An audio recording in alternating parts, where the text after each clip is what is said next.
જય કિસાન મિત્રો, હું છું ગોપાલ ઇટાલિયા। આજે તારીખ 14મી ઓક્ટોબર 2025 નો દિવસ। છેલ્લા અનેક દિવસોથી બોટાદની યાર્ડમાં કડદા બાબતનો એક આખો સંઘર્ષ ચાલી રહ્યો છે। આમ આદમી પાર્ટી ગુજરાતના ખેડૂતોના સમર્થનમાં અને કડદો કરનારાઓના વિરુદ્ધમાં એક લડાઈ લડી રહી છે।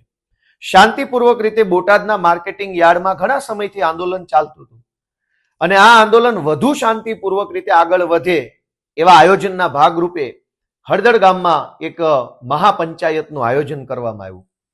આ મહાપંચાયતના આયોજન ઉપર ભાજપી કડદા પાર્ટીના નેતાઓના કહેવાથી કડદાબાજોના સમર્થનમાં અને ખેડૂતોના વિરોધમાં પોલીસે લાઠીચાર્જ કર્યો, ટીયર ગેસના સેલ છોડ્યા, ઘરમાં જઈને નિર્દોષ માણસોને બેરહેમીપૂર્વક માર માર્યા, ઘરની અંદર જઈને તોડફોડો કરી, દરવાજા તોડ્યા, દુકાનો તોડી, લાઇટો તોડી, ગાડીઓ તોડવાનું કામ ભાજપી કડદા પાર્ટીના સપોર્ટથી ભાજપની અને બોટાદની પોલીસે કર્યું।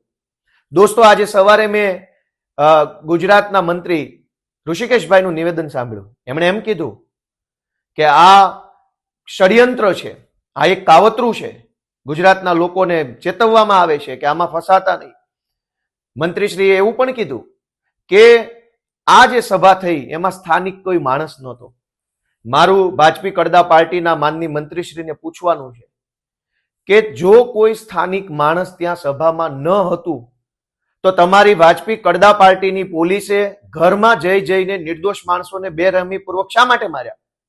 જ્યારે મંત્રી જાહેરમાં એવું બોલે છે, કડદા પાર્ટીના મંત્રી, કે કોઈ સ્થાનિક માણસ હતો જ નહીં ત્યાં, તો પછી તમારી પોલીસને નથી ખબર કે સ્થાનિક માણસ નહોતો? તમને ખબર છે કે સ્થાનિક નહોતું કોઈ, તો તમારી પોલીસે સ્થાનિક માણસોને માર શા માટે માર્યો? જગ જાહેર વિડીયોમાં દેખાય છે કે પોલીસે ઘરમાં જઈને દરવાજા તોડીને, પાટા મારીને દરવાજા તોડી નાખ્યા, ઘરના ટીવી તોડી નાખ્યા, ફ્રીજ તોડી નાખ્યા, લેમ્પ તોડી નાખ્યા, માણસોને માર્યા। અને સ્થાનિકોને શા માટે માર્યા? હકીકત તો એ છે કે ગુજરાતમાં ભાજપના મંત્રી હોય કે ભાજપના ધારાસભ્યો હોય, પટાવાળાથી વધુ કોઈની હેસિયત નથી। હું 50 વખત જાહેરમાં નિવેદન આપી ચૂક્યો છું કે ભાજપના મંત્રી અને ધારાસભ્યોની લાયકાત માત્ર એક પટાવાળા જેવી રહેવા દીધી છે ભાજપે। અને હું જયારે આ વાત કહું છું કે પટાવાળાઓ છે, ત્યારે ભાજપને બહુ વહમું લાગે છે, આકરું લાગે છે। પણ આજે કડદાબાજોના સપોર્ટમાં, કડદો કરનારાઓના સપોર્ટમાં, ખેડૂતોને લૂંટનારાઓના સપોર્ટમાં આખી ભાજપી કડદા પાર્ટી ઉતરી આવી છે।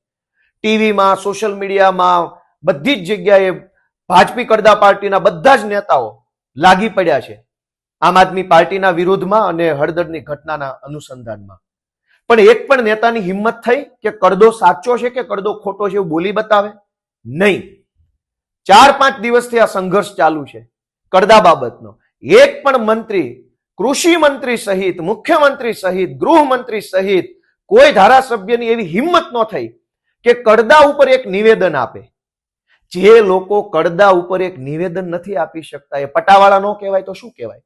નેતા હોત તો છાતી કાઢીને ખોખારો ખાઈને બોલ્યા હોત કે આ કડદો સાચો છે અથવા તો કડદો ખોટો છે।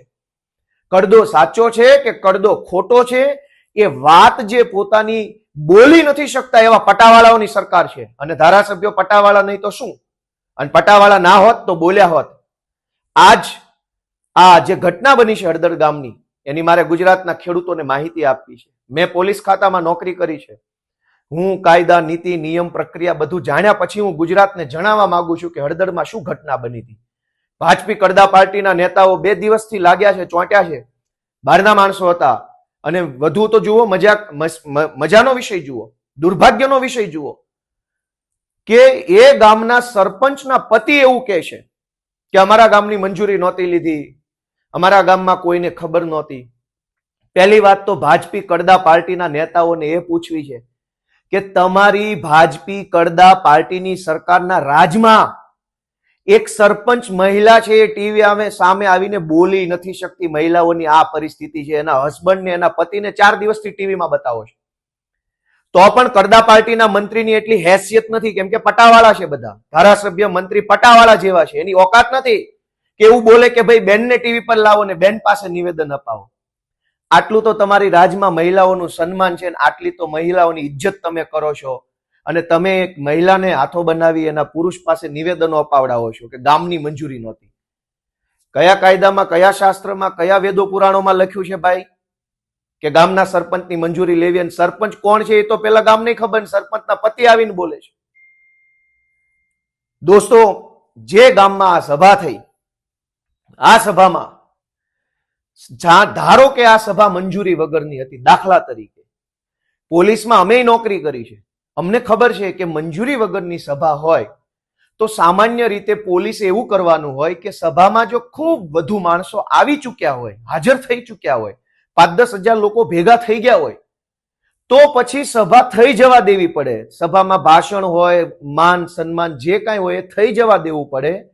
સભા પૂરી થઈ જાય, આપમેળે લોકો ઘરે જતા રહે, બધો માહોલ વિખાઈ જાય, ત્યાર પછી પોલીસે જે લોકો મંજૂરી વગરની સભા કરવા માટે જવાબદાર હોય એમના ઉપર પાછળથી એફઆઈઆર કરી શકે છે પોલીસ. પણ હળદરમાં પોલીસે શું કર્યું? માણસો આવી ગયા હતા, એ માણસો ઉપર લાઠીચાર્જ કરવાની, ખેડૂતોને માર મારવાની અને ભાજપી કડદા પાર્ટીના કડદાઓને બચાવવા માટેની પૂરી તૈયારીના ભાગરૂપે પોલીસવાળા ત્યાં આવ્યા હતા.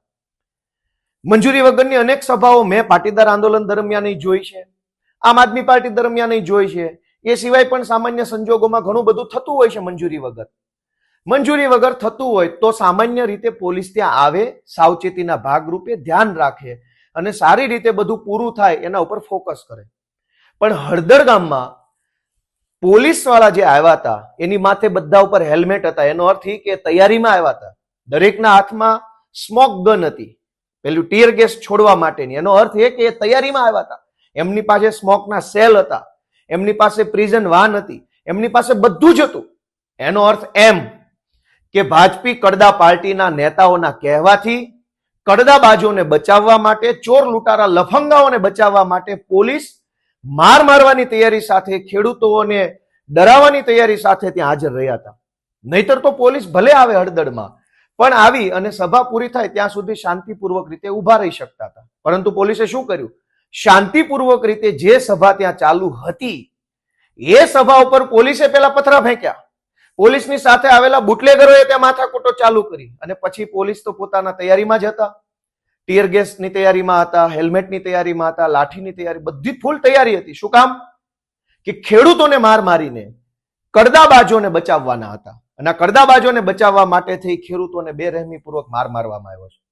દોસ્તો, ભાજપના નેતાઓને જ્યારે સાચું કહીએ છીએ ત્યારે એમને કડવું લાગે છે, ત્યારે એમને બહુ તકલીફ થાય છે, પણ સત્ય તો સત્ય છે. આજ સવારથી અને આમ તો ગઈકાલ રાતથી તમામ પ્રકારના મંત્રી, સંત્રી, ધારાસભ્ય, ધારાસભ્ય બધા જેમ ફાવે એમ બોલે છે કે ગુજરાતમાં આમ આદમી પાર્ટી અરાજકતા ફેલાવે છે, આમ કરે છે, તેમ કરે છે, ગુજરાતની જનતાને ફસાવે છે, ફલાણું. પણ એકેય મંત્રીની કે એકેય ધારાસભ્યની એવી હેસિયત છે કે માર્કેટિંગ યાર્ડમાં ચાલતા કડદા ઉપર એક શબ્દ બોલે? જેની કડદા ઉપર 3 લીટી બોલવાની હેસિયત નથી અને પટાવાળા કહેવાય કે ધારાસભ્ય કહેવાય? આ અમે બોલીએ છીએ. શું કામ? અમે અમારા ખેડૂતોના સ્વાભિમાન માટે બોલીએ છીએ. અમે ખેડૂતોના મતથી જીત્યા છીએ, ભાજપના એહસાનથી નહીં. દોસ્તો, જે હળદરની, બોટાદની ઘટના બની છે એ ગુજરાતભરની જનતાએ આંખ ઉઘાડવા જેવી ઘટના છે કે જો તમે સરકાર સામે કઈ માંગણી મૂકશો, અવાજ ઉઠાવશો તો સરકાર અને સરકારની પોલીસ બંને ભેગા મળી અને તમને મારશે, અધિકાર નહીં આપે. ભૂતકાળમાં જ્યારે શાળાના ફી વધારાના આંદોલન થયા, ફી વધારાના વિરોધમાં વાલીઓના, ત્યારે પણ પોલીસ આવી જાય છે શાળાને બચાવવા માટે. બુટલેગરો વિરુદ્ધ જનતા રોડ ઉપર આવે તો પોલીસ આવી જાય છે બુટલેગરોને બચાવવા માટે. એક્સિડન્ટ કરે કોઈ દારૂ પીને, ડ્રગ્સ પીને, અને એ એક્સિડન્ટ કરનારને સજા થાય એવી માંગણી સાથે જનતા રોડ ઉપર આવે તો તરત પોલીસ એ બુટલેગરોને અને એ નબીરાઓને બચાવવા માટે આવી જાય છે. કોઈ જગ્યાએ રોડ ખરાબ હોય, રસ્તા ખરાબ હોય, સુવિધા ખરાબ હોય, જનતા આંદોલન કરે તો તરત પોલીસ આવી જાય છે કડદાબાજોને બચાવવા માટે. ગુજરાતમાં તમે જુઓ તો 12 માસ પોલીસનું કામ ભાજપના કડદાબાજો, ચોરો, ભાજપના લફંગાઓ, ભાજપના ભ્રષ્ટાચારીઓ, ભાજપના ગુંડાઓને બચાવવા માટેની પોલીસ રાખી છે. જનતા માટે કોઈ પોલીસ નથી ગુજરાતમાં. જનતાને તો દબાવે, જનતાને માર મારે, જનતાને જેલમાં પૂરે, ખોટા કેસ કરે. અને મંત્રી ઋષિકેશભાઈ તો એવું કહે છે કે ગામનું કોઈ હતું નહીં, ગામનું કોઈ હતું નહીં ગામમાં. અને ધારો કે બધા બાર ગામથી આવ્યા હતા, તો ગામના લોકોને તમારી પોલીસે શું કામ માર માર્યો? ઘરમાં ઘૂસી ઘૂસીને તોડફોડ શું કામ કરી? દોસ્તો, ભાજપની સરકાર કડદાબાજોના સમર્થનમાં છે, ભાજપના મંત્રી કડદો કરનારાઓના સમર્થનમાં છે, અને આમ આદમી પાર્ટી ખેડૂતોના સમર્થનમાં છે. નિર્ણય તમારે લેવાનો છે કે તમે કોના સમર્થનમાં છો, કડદાબાજોના કે ખેડૂતોના. દોસ્તો, આમ આદમી પાર્ટી ગમે તેવી મજબૂતમાં મજબૂત લડાઈ લડવા માટે તૈયાર છે અને સક્ષમ છે.